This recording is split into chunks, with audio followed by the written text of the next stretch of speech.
What is up YouTube, and welcome to this Snowpiercer video. This week's episode dropped some major bombs at the end of the episode, so let's all jump in and discuss this crazy episode and break down just what happened and where the show will actually go next. If you're new, please do consider liking the video if you enjoyed it, as it does help us out massively, and if you want more, then please do subscribe with notifications on so you never miss a video as we upload daily for you lovely people. We open the episode with Jinju making a sushi dish for her security guard lover, but she is feeding Melanie information as we found out last episode, so I expect this person to be playing both sides, which makes sense considering just how cutthroat the train really is. The opening, I guess, is supposed to be some metaphor juxtaposing the girl in medical being murdered by LJ's bodyguard, but it is a bit weak, and to be honest, it didn't really say a lot at all, but I thought that it was shot nicely, so I guess there is that. After this, the murder is revealed and the doctor is threatened with repercussions from Mr. Wilford, but I'm not too sure how it was his fault considering someone broke in and killed everyone like a maniac. The threat of Mr. Wilford is a big one, as we will find out later in this episode. A bodyguard is stuck in third as the restaurant is turned into breakfast,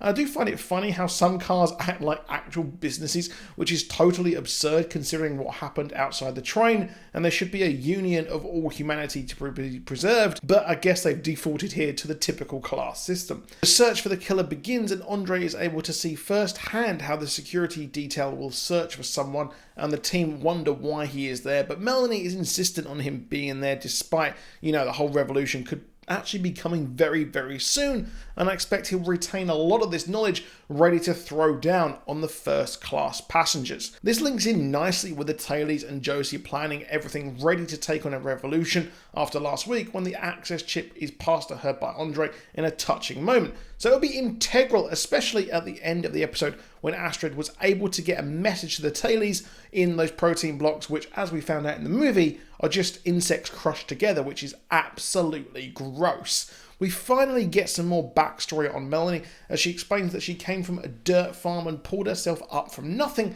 and understands Andre's plight about how the social injustices on the train were wrong, but really she has done nothing to fix this, has she, whatsoever. Prostitution for gains in social status and indentured work runs rampant on the train. This is all juxtaposed by all the artwork on the train, secured only for first class there, as Andre says the artwork is just for the first class now. Notable art pieces are the girl with the pearl earring and Van Gogh's iconic painting of the sunflowers. Artwork is for the rich and suffering is for the poor here. Her backstory and early shots of her wearing an MIT hoodie and Yale hat in this episode show how she is not Wilford, but there is another clue in the next scene. Andre turns into Poirot here as the rich are gathered in the first class carriage, and Andre speaks to them and works out that the killer is a bodyguard, and well, that is just absolutely obvious. Melanie is forced to speak to Mr. Wilford, but it is her mate from engineering as they pretend she is speaking to the train creator, and these rich people seem somehow scared of him, despite their best Karen wanting to speak to the manager efforts. So while Melanie is not Wilford, I think Wilford is either captured or dead or something like that, as she is using him to control the train for her own good. Now, the guy in engineering did start to sound like Sean Bean in last week's episode, but that's very odd there. I'm not too sure how this is going to go. Maybe we'll see him in flashbacks, as we know he is actually playing that role according to the internet and things like that. So it'll be curious to see where that goes next. Maybe she realised that the best way to get humanity to survive is to control them, which is very apt for today's climate of civil unrest.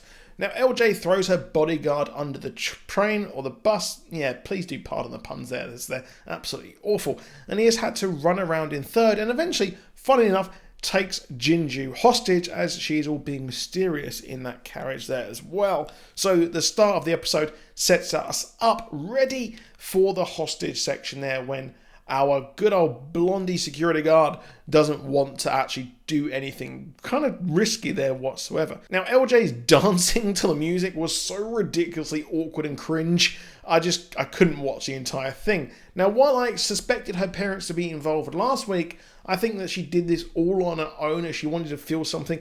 As she said, she's been to third class in the first episode, and she is just an example of a bored rich girl who has absolutely everything, and just wants to live an exciting life. Now, what is curious to me, however, is that this is a woman's sort of castration, as Andre said. So maybe something happened to her in third class when she was down there and she was getting revenge, maybe? And also, curiously, the J-hook is actually also used for beekeeping, and they did have a colony on the train, and there was a colony collapse. Obviously, if there is bees not surviving, that is a metaphor for how it really is now. When was the last time you actually saw a bee in the wild? I haven't probably seen one for years. After this, we get the big reveal that Melanie, well, she thinks that Andre has worked it out. And, well, I think it is that she has been probably tricking everyone here with the whole Wilford thing, and that she is really in control of the train. Now, while she understands the plight of the tail and did not want to decouple them, she cannot let this secret go out, as she will lose control of the first class. But really, the first class do provide absolutely nothing, as their money doesn't really have any sort of use in this society, when they've probably gone back to bartering, as we saw last week with the drugs and things like that.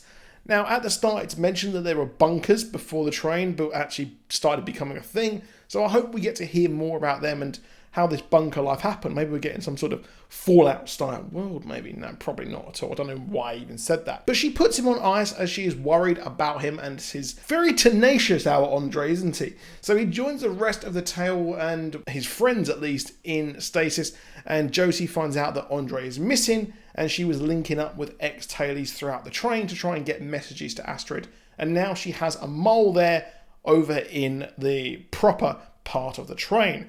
So it'll be curious to see where this actually goes next and how they're going to deal with Andre actually missing. And they have access chips now, so they can go and get him. And I'm going to be really excited to see where this goes. So we're halfway through the season now, so we're going to get into the true story and canon, which I'm excited for. One thing I did like was actually how they called back over to the movie with hatchets being used by the security guards, because there are no guns on the train, and those hatchets were used in the movie as well. But overall, it was a decent episode and a good end to the murder, if just a bit predictable. Maybe they should have kept the bodyguard's face secret, maybe in the last episode, but who knows. However, that's it for this video, so please do drop a like, please do subscribe, and I'll see you soon, and goodbye.